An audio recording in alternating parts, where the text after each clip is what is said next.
नमस्कार, स्वागत है आप सभी का सुबह 7 बजे के इस विशेष समाचार बुलेटिन में। मैं हूं रमा त्यागी और मेरे साथ है मेरी सहयोगी सोनू पांडे। शुरुआत करते हैं सुर्खियों के साथ। पैंगोंग लेक से पीछे हट रही है चीन की सेना। संसद में रक्षा मंत्री ने दी जानकारी। कहा, भारत ने नहीं खोई है 1 इंच जमीन। वास्तविक नियंत्रण रेखा पर पुरानी स्थिति बहाल करने को लेकर दोनों देशों के बीच में हुआ समझौता।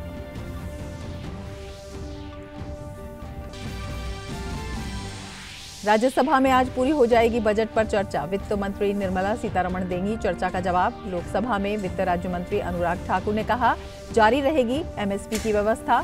कृषि क्षेत्र में सुधार और मंडियों को आधुनिक बनाना है सरकार का उद्देश्य। नागरिकता संशोधन कानून से भारत में किसी की नागरिकता पर नहीं होगा असर। गृह मंत्री ने पश्चिम बंगाल की जनसभा में लोगों को दिलाया विश्वास। कहा, आगामी विधानसभा चुनाव में तृणमूल का होगा पत्ता साफ।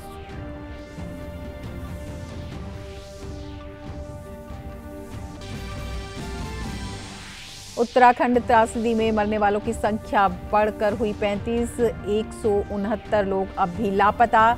ऋषिगंगा का जलस्तर सामान्य होने के बाद राहत कार्य दोबारा शुरू। केंद्रीय गृह सचिव ने उच्च स्तरीय बैठक के जरिए की स्थिति की समीक्षा। म्यांमार में सैन्य तख्तापलट के खिलाफ विरोध प्रदर्शन जारी। यंगून स्थित चीनी दूतावास के बाहर सैकड़ों प्रदर्शनकारियों ने जताया विरोध।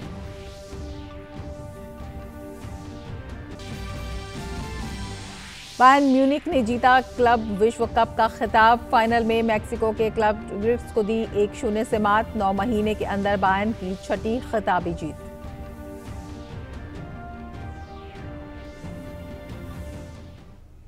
और अब समाचार विस्तार से। भारतीय सेना के शौर्य, पराक्रम और सटीक कूटनीति के कारण भारत ने चीन को फिर एक बार उल्टे पांव वापस लौटने पर मजबूर कर दिया है। रक्षा मंत्री राजनाथ सिंह ने संसद के दोनों सदन में ये जानकारी देते हुए कहा कि एलएसी से सेनाओं के पीछे हटने का सिलसिला 10 तारीख से ही शुरू हो गया है। रक्षा मंत्री ने 2 टूक लहजे में कहा कि भारत की 1 इंच जमीन भी किसी को नहीं लेने देंगे। रक्षा मंत्री ने कहा कि चीन के साथ वार्ता के दौरान भारत ने कुछ भी नहीं खोया।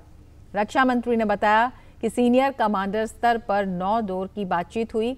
वहीं भारतीय विदेश मंत्री, रक्षा मंत्री और राष्ट्रीय सुरक्षा सलाहकार ने अपने अपने चीनी समकक्षों से वार्ता का दौर जारी रखा। इस बातचीत में भारत ने 3 सिद्धांत को चीन के सामने रखा है।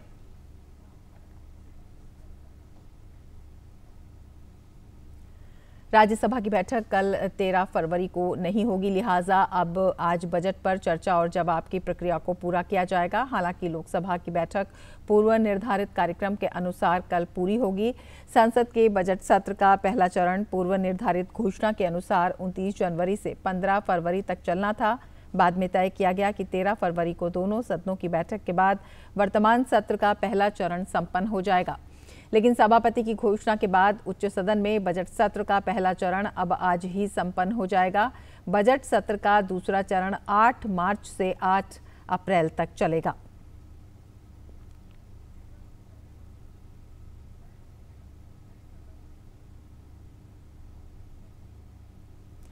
लोकसभा में कल बजट पर चर्चा के दौरान कांग्रेस पार्टी के सांसद राहुल गांधी ने किसानों के मुद्दे पर सरकार को घेरने की कोशिश की, लेकिन चर्चा में हस्तक्षेप करते हुए वित्त राज्य मंत्री अनुराग ठाकुर ने कांग्रेस पार्टी और राहुल गांधी के किसानों के मुद्दे पर रुख को लेकर कई सवाल खड़े किए और सदन को भरोसा दिलाया कि सरकार कृषि क्षेत्र को आधुनिक बना रही है और साथ ही एमएसपी की व्यवस्था भी जारी रहेगी।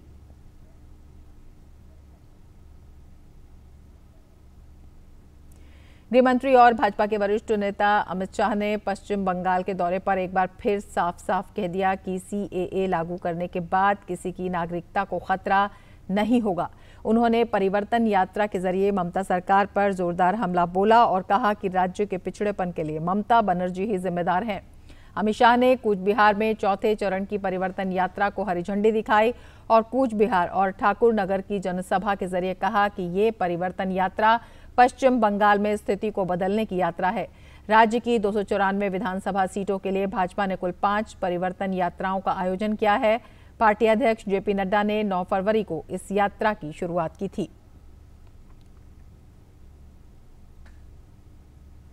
और बुलेटिन में फिलहाल वक्त है एक ब्रेक का। आप देखते रहिए डीडी न्यूज़।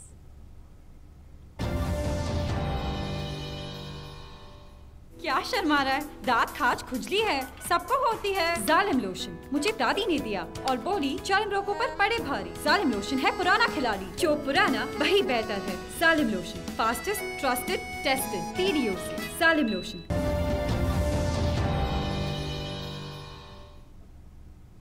ब्रेक के बाद फिर से आपका स्वागत है। केंद्रीय गृह सचिव अजय कुमार भल्ला ने उत्तराखंड की सरकार को भरोसा दिलाया है कि केंद्र सरकार की एजेंसियां त्रासदी से उबरने के लिए हर संभव मदद करेंगी। कल उन्होंने हिमस्खलन की घटना के बाद राहत और बचाव कार्यों की समीक्षा करने के लिए उच्च स्तरीय बैठक बुलाई। बैठक में केंद्रीय गृह सचिव ने तपोवन के हाइड्रो प्रोजेक्ट के ऊपर पानी के प्रवाह में आई अस्थायी बाधा को दूर करने के उपायों की समीक्षा की। DRDO के सचिव को स्थिति के विश्लेषण, केंद्र और राज्य की एजेंसियों के साथ समन्वय में उचित समाधान तलाशने के लिए विशेषज्ञों की तैनाती के लिए कहा गया है। दरअसल केंद्रीय एजेंसियां राज्य की एजेंसियों के साथ मिलकर तपोवन टनल और पास के इलाकों में राहत और बचाव कार्य में लगी हैं। इस बैठक में उत्तराखंड के मुख्य सचिव भी वीडियो कॉन्फ्रेंसिंग के माध्यम से अधिकारियों की अपनी टीम के साथ शामिल हुए। उत्तराखंड त्रासदी के कारण मरने वालों की संख्या बढ़कर 35 हो गई है। वहीं करीब 169 लोग अब भी लापता हैं। बचाव अभियान में जुटे सुरक्षा कर्मियों को सबसे ज्यादा दिक्कत ऋषिगंगा और धौलीगंगा नदी के जलस्तर बढ़ने से हो रही है। स्थिति का जायजा लेने के लिए उत्तराखंड की राज्यपाल बेबी रानी मौर्य खुद चमोली पहुंची और सुरंग में चल रहे बचाव अभियान का जायजा लिया। राहत और बचाव के लिए चिनूक हेलीकॉप्टर की मदद भी ली जा रही है। इसके जरिए 14 यात्रियों और 1400 किलोग्राम का एक सामान NDRF और SDRF के लिए लाया गया। तपोवन सुरंग के अंदर का हाल जानने के लिए ड्रिलिंग भी शुरू की गई। अभी तक बरामद हुए शवों के DNA सैंपल सुरक्षित रखे जा रहे हैं। और आइए अब नजर डालते हैं दूरदर्शन पर प्रसारित होने वाले धारावाहिकों पर। देखते हैं क्या खास रहेगा आज इन सीरियल्स में।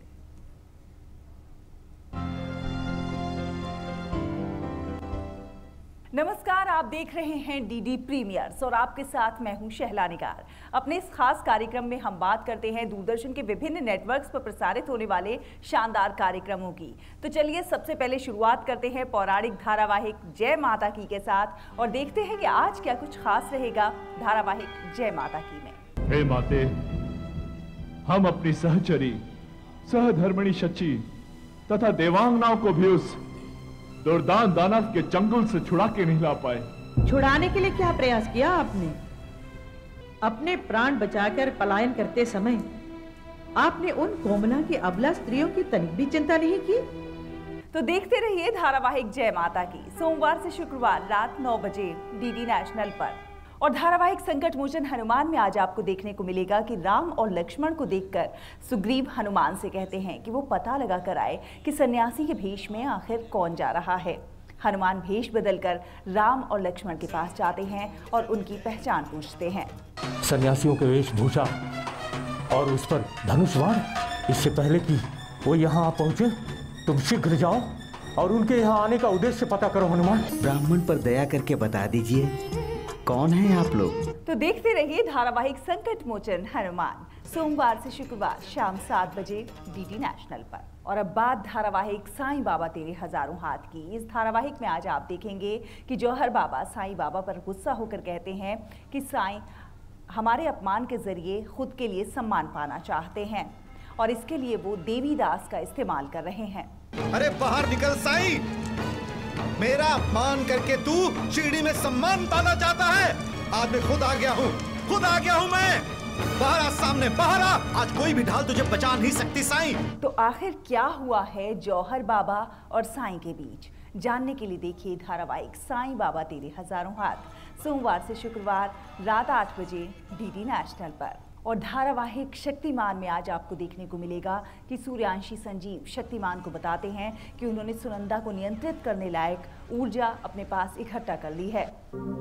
तुम चिंता मत करो शक्तिमान, मैंने भी इतनी ऊर्जा इकट्ठी कर ली है कि मैं आसानी से उसका संपर्क उस यंत्र से काट सकता हूँ जिससे सुनंदा को संचालित किया जा रहा है। तो क्या सूर्यांशी सुनंदा को रोक पाएंगे? जानने के लिए देखिए धारावाहिक शक्तिमान सोमवार से शुक्रवार शाम 6 बजे डीडी नेशनल पर। तो दूरदर्शन के विभिन्न नेटवर्क्स पर प्रसारित होने वाले इन शानदार कार्यक्रमों का आप उठाते रहिए आनंद।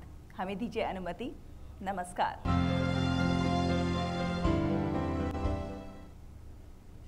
बुलेटिन में अब वक्त है एक ब्रेक का। आप देखते रहिए डीडी न्यूज। क्या शर्मा रहा है? दांत खाज खुजली है, हमें भी होती है।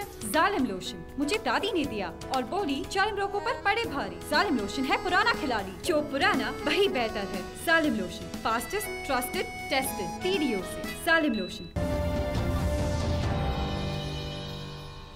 ब्रेक के बाद फिर से आपका स्वागत है। आगे बढ़ते हैं। म्यांमार में सैन्य तख्तापलट के खिलाफ विरोध प्रदर्शन लगातार जारी है।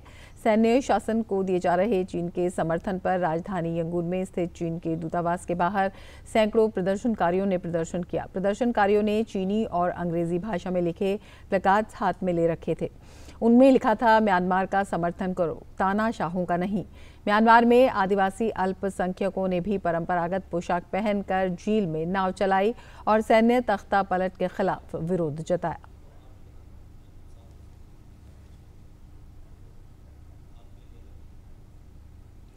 अमेरिका के राष्ट्रपति जो बाइडेन ने म्यांमार पर प्रतिबंध लगाने के प्रस्ताव को मंजूरी दे दी है। साथ ही उन्होंने सैन्य अधिकारियों को सत्ता से हटने और राजनीतिक नेताओं को रिहा करने के लिए कहा है।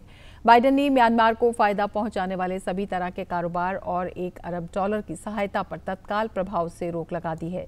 तख्तापलट में प्रमुख भूमिका निभाने वाले मिन आंग लेंग और सेना के जनरलों पर भी अमेरिका ने प्रतिबंध लगाए हैं। इनमें से कुछ लोगों पर 2019 में रोहिंग्या मुस्लिमों के नरसंहार के बाद से ही प्रतिबंध लागू हैं। इन सबके अलावा सैन्य अधिकारियों की भागीदारी वाली बैंकिंग, हीरे जवाहरात, तांबा, दूरसंचार और वस्त्र की कंपनियों पर भी रोक लगाई गई है।